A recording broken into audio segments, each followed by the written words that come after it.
Megastar చిరంజీవికి Chinmay counter ఇచ్చారు. మనశంకర Varaprasad cinema success మీట్లో ఆయన మాట్లాడుతున్న మాటలకి చిన్మయ్ కౌంటర్ ఇచ్చారు. కాస్టింగ్ కౌచ్ లేదన్న మెగాస్టార్ను విభేదించారు చిన్మయ్. మెగాస్టార్ చిరంజీవి ఆయన జనరేషన్లో మహిళా ఆర్టిస్టులను గౌరవించేవారు. పని ఇచ్చినందుకు బదులు అడుగుతారు. కాస్టింగ్ కౌచ్ అనేది అదుపులో లేని సమస్య. కమిట్మెంట్కు నో చెబితే రోల్స్ ఇవ్వరు. ఇక ఇండస్ట్రీ మిర్రర్ లాంటిది కాదు అన్నారు చిన్మయ్. ఇక లిరిసిస్ట్ వైరముత్తు నన్ను వేధించాడు. అతను నన్ను వేధించినప్పుడు పక్కనే అతని తల్లి కూడా ఉంది. ఇండస్ట్రీలో కాస్టింగ్ కౌచ్ లేదన్న చిరంజీవి పరిశ్రమ అద్దం లాంటిదని మెగాస్టార్ చెప్పుకొచ్చారు. సో ఆయన ఉద్దేశంలో అద్దం లాంటిదంటే మీరు ఇలా చూస్తారు, అవతల వైపుగా అదే రకమైనటువంటి ఒక రెస్పాన్స్ వస్తుంది. కాబట్టి మీరు చూసే చూపులో ఉంటుందన్నట్టుగా మాట్లాడుకొచ్చారు. మిర్రర్ ఇన్ ద సెన్స్ మనం ఎలా ఉన్నామో అలాగే చూపిస్తుంది. సో ఇక్కడ చిరంజీవి మాట్లాడుతున్నటువంటి మాటల ప్రకారంగా అదొక మిర్రర్ లాంటిది అని చెప్పినటువంటి మాటలని చెప్పుకొచ్చారు. కాబట్టి ఇప్పుడు చిన్మయ్ దానికి కౌంటర్ వేశారు. సో చిన్మయ్ ట్వీట్ మనం చూస్తున్నాం. సో చిన్మయ్ చేసిన ట్వీట్ మీకు ఆర్టీవీ స్క్రీన్పై కనబడుతోంది. కాస్టింగ్ కౌచ్ ఈజ్ ర్యాంపెంట్ అంటే ఒక రెగ్యులర్గా జరుగుతున్న తంతు లాంటిది. అది ఆగడం లేదు, ఆగే తంతులా కనిపించట్లేదు అన్నట్టుగా తను రాసుకొచ్చారు. ఆ తర్వాత women are refused roles if they don't offer full commitment. So వాళ్ళు కనుక ఫుల్ కమిట్మెంట్కి యాక్సెప్ట్ చేయకపోతే వాళ్ళు రోల్స్కి ఇవ్వడానికి కూడా సహకరించారు, రోల్స్ కూడా ఇవ్వరు వాళ్ళకి అన్నట్టుగా రాసుకొచ్చారు. సో కమిట్మెంట్ అంటే జనరల్గా ప్రొఫెషనలిజానికి కట్టుబడి ఉండడం. కానీ ఇక్కడ అర్థం ఎలా అయిపోయిందంటే కమిట్మెంట్ అనే దానికి, so full commitment A word that means completely different in that film industry. Commitment అనేటువంటి ఈ పదానికి ఫిల్మ్ ఇండస్ట్రీలో వేరే ఒక అర్థమే వస్తుంది. So if you come from an English educated background and believe commitment means professionalism, మీరు కనుక ఇంగ్లీష్ ఎడ్యుకేషన్ బ్యాక్గ్రౌండ్ నుంచి వచ్చి ఉంటే ఈ పదానికి అర్థం కమిట్మెంట్ అంటే ప్రొఫెషనలిజం అంటే మీరు యొక్క వృత్తికి నిబద్ధత కలిగినట్టు విధంగా వ్యవహరించడం, నిబద్ధతతో కూడి ఉండడం. కానీ ఇక్కడ దాని అర్థమే మారిపోయింది. And showing up to work and being committed to your craft. Men remain in position where they believe they are entitled to and will demand and expect sexual favors from women. So వాళ్ళ పొజిషన్లో ఉండి వాళ్ళు ఏం నమ్ముతారట అంటే వాళ్ళ ఒక tag వేసుకొని ఉంటారు. ఎంటైటిల్డ్ అంటే ఏదో ఒక ట్యాగ్, స్టార్ ట్యాగా లేకపోతే ఒక పొజిషనా, వాళ్ళకు ఒక మంచి అర్హత ఉంటుంది. ఆ అర్హతలో వాళ్ళు కూర్చున్నట్టుగా వాళ్ళు కూర్చొని so and will demand and expect sexual favours from women. వాళ్ళలాగే ఉండిపోతారు. కానీ అక్కడ మహిళల నుంచి సెక్షువల్ ఫేవర్స్ ఎక్స్పెక్ట్ చేస్తారంటగా చెప్పుకొచ్చారు. I know of a dash who attempted to sexually assault a female musician in a studio. She locked herself in the sound booth until she was rescued by another singer in the industry. తనని ఒక music స్టూడియోకి తీసుకెళ్ళిన తర్వాత తనని బలవంత పెట్టబోయారంట. అంతలోనే తన sound బూత్లో లాక్ చేసుకొని ఉండిపోయింది. ఎవరో ఒక బయట నుంచి ఒక వ్యక్తి వచ్చి తనని కాపాడేంతవరకు అందులో ఉండాల్సి వచ్చింది. She quit that space after that. ఎవరైతే వచ్చి రక్షించారో ఆ తర్వాత దాన్ని ఆ స్పేస్ నుంచి వెళ్ళిపోయింది, క్విట్ అయింది అన్నట్టుగా చెప్పుకొచ్చారు. సో ఒకసారి తన స్టేట్మెంట్ ఇంకా మనం చదివే ముందు ఇంకా ట్వీట్లో చాలా అంశాలు ఉన్నాయి. అంతకంటే ముందు ఒకసారి చిరంజీవి ఏం మాట్లాడారో చూద్దాం. పిల్లలు స్వప్న ఇండస్ట్రీలో రాణించాలి అంటే కనుక ఖచ్చితంగా ఎంకరేజ్ చేయాలి. ఇది గొప్ప ఇండస్ట్రీ అండి. ఇక్కడ ఎవరైనా రాణించలేదు, ఇక్కడ ఏదైనా నెగిటివ్ పీపుల్ ఉన్నారు, ఇక్కడ మాకు ఇలాంటి బిట్టర్ ఎక్స్పీరియన్స్ జరిగింది అంటే కనుక అది నీ తప్పిదం అవుతుందని నేను అనుకున్న ప్రకారంగా నేను నమ్ముతున్నాను.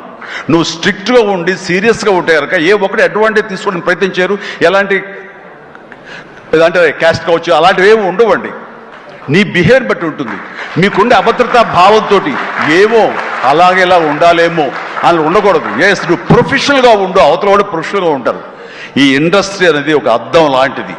నువ్వేమి ఇస్తావు తిరిగి నీకు అదే వస్తుంది. కాబట్టి ప్రతి ఒక్కరికి ధైర్యంగా పరిశ్రమకు రావాలి అనుకుంటే కనుక కృత నిశ్చయంతో, దృఢ సంకల్పంతో, హార్డ్ వర్క్ని ఆసరాగా తీసుకుని రండి. ఇది గొప్ప ఇండస్ట్రీ. మీరు అందరూ రాణిస్తారు, చేస్తారు. అది ఆడబిడ్డలు కానివ్వండి, మగవాళ్ళు కానివ్వండి, ఎవరైనా సరే. సో అది నేను వెల్కమ్ చేస్తున్నాను. దానికి ప్రత్యక్ష సాక్ష్యం సుష్మిత, అలాగే దత్తు గారి పిల్లలు స్వప్న, దత్ ఇలాంటి వాళ్ళందరూ కూడా ఎంతోమంది, ఇది ప్రధానంగా ఇంత డిస్ట్రిబ్యూటర్స్ తరపున మాట్లాడిన సుప్రియ, వీళ్ళందరూ కూడా ఆ స్థాయి వాళ్ళు.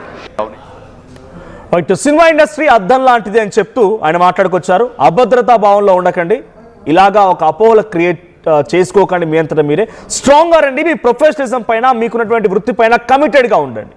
సో ఇలాంటి మాటలు మాట్లాడుతూ అద్దం లాంటిది, what you give is that reflects out. మీరు ఏదైతే ఇస్తారో అదే రిఫ్లెక్ట్ అవుతుంది అనే రకంగా చిరంజీవి మాట్లాడుకొచ్చారు. సో చిరంజీవి వ్యాఖ్యల పైన చిన్మయ్ చేసిన ట్వీట్ ఏంటంటే, లెజెండరీ చిరంజీవి గారు comes from a generation where they all were friends or even family friends with their female and co-artists, mutual respected each other. అప్పుడు ఆయన జనరేషన్లో అటు మహిళా నటీనటులైనా కానివ్వండి, లేకపోతే వాళ్ళ ఫ్యామిలీస్ అయినా కానివ్వండి, అంతా ఒక కుటుంబంలో ఉండేవారు, ఒకరినొకరు గౌరవించుకుంటూ ఉండేవారు. అప్పుడు మంచి సాంప్రదాయాలు, మంచి యొక్క సంస్కృతి, తర్వాత గౌరవ మర్యాదలు లభించారు, అందరూ ఒక legends.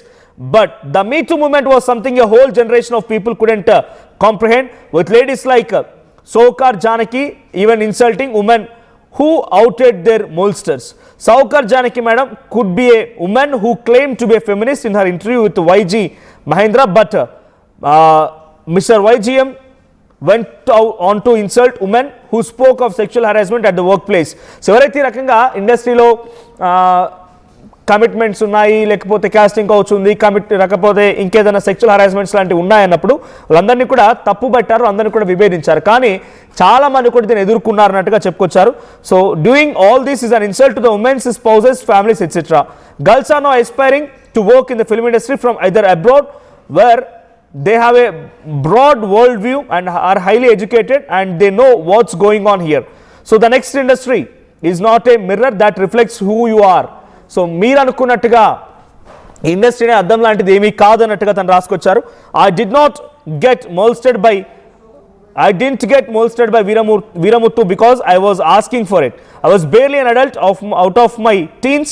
I respected him as a mentor, legendary lyricist, and didn't think that he was unsafe older man. My mother was literally in the same premises. He molested me anyway. So ఏం జరిగినా తను వీరముత్తు అనేటువంటి వ్యక్తి తన పైన కొంత ఇబ్బంది పెట్టబోయాడు. ఆ సమయంలో తన తల్లి కూడా అదే దగ్గర ఆ స్పాట్లో ఉందట. Having a parent around also changes nothing with men like this. చుట్టూ తల్లిదండ్రులు ఉన్నా కూడా ఇటువంటి ఒక ఇబ్బందికర సిచ్యువేషన్ నుంచి తప్పించుకోలేకపోతున్నాం. Men believing they are owed sex in return for giving work are the problem. So ఇక్కడ కమిట్మెంట్స్ అనేది మ్యాండేట్గా ఉన్నాయి, కమిట్మెంట్స్ లేదు అని చెప్పడానికి ఎట్టి పరిస్థితుల్లో యాక్సెప్ట్ చేయనట్టుగా చిన్మయ్ తన ట్వీట్లో రాసుకొచ్చారు. దీనికి సంబంధించి మరిన్ని అప్డేట్స్ మా ప్రతినిధి రవిచంద్ర అందిస్తారు. రవిచంద్ర, సో చిరంజీవి మాటల్ని చిన్మయ్ ఇప్పుడు తప్పుబట్టారన్నట్టుగా చెప్పాలి. అద్దం లాంటిది ఇండస్ట్రీ అనేది, మనం ఏదైతే ఇస్తామో అది రిఫ్లెక్ట్ అవుతున్నట్టుగా చిరంజీవి చెప్తే అలాంటిది ఏంది కాదు. సినిమా ఇండస్ట్రీ అనేది అద్దం లాంటిది కాదు. పైపెచ్చు మీ జనరేషన్లో అలా ఉండిందేమో, కానీ ఇప్పుడు దేశ విదేశాల నుంచి ఎక్కడెక్కడ నుంచో పెద్ద గ్లోబల్ పర్స్పెక్టివ్ నుంచి యాక్టర్స్ వస్తూ ఉన్నారు. సో వాళ్ళందరూ కూడా ఇబ్బంది పడుతున్నారని చెప్తూ తను పర్సనల్గా ఫేస్ చేసిన ఒక ఇన్సిడెంట్ కూడా